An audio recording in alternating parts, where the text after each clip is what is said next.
Michelle Obama is playing the fear card over Trump's most popular policy.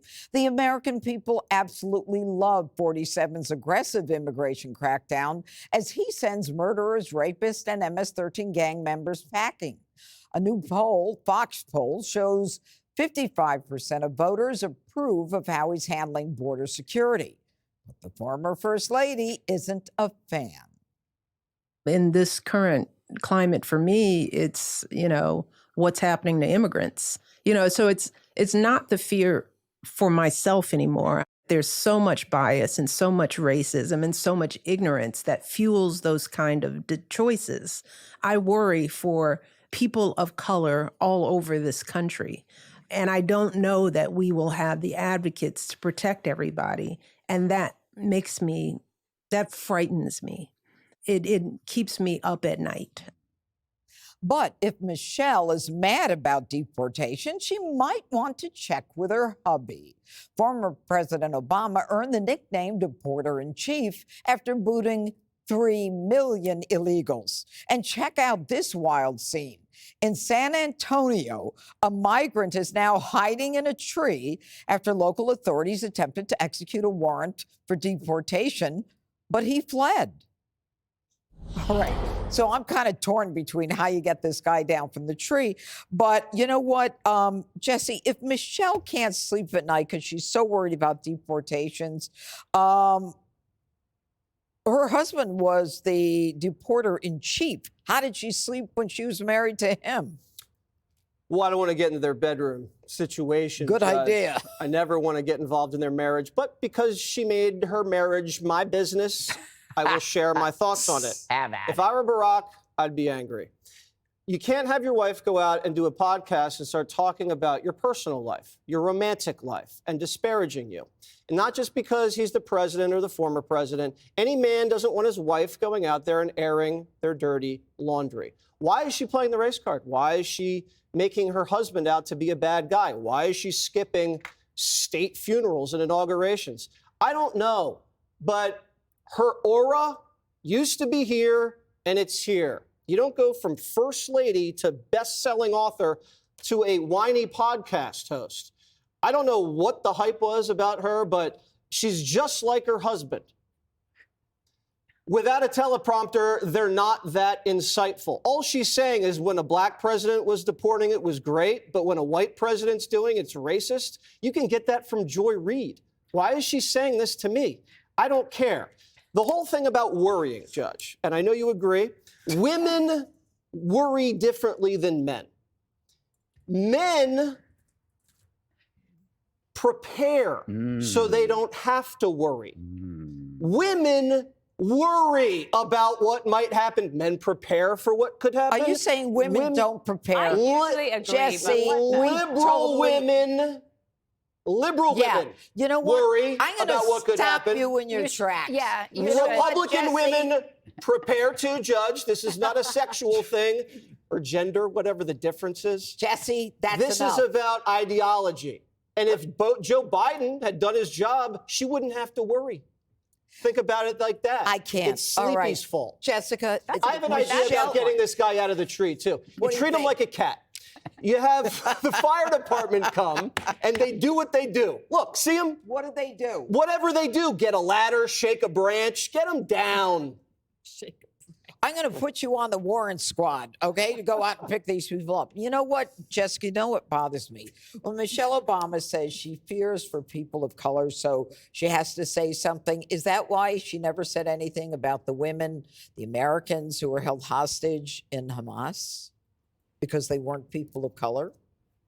I'm pretty sure that the Obamas have spoken about October 7th and the hostage crisis. And they did as well, I think, at the DNC. Yeah. Yeah. I don't really even know what to say about Jesse's woman thing, but... No, say it.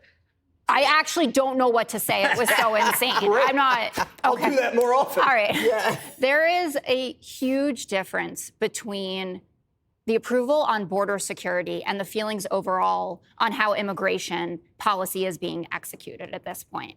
And Donald Trump is now underwater with immigration because people don't like the things that are going on. They are hearing the stories about people with no criminal record who have not been convicted of anything being deported, not just their home countries, sometimes to an El Salvadorian prison camp.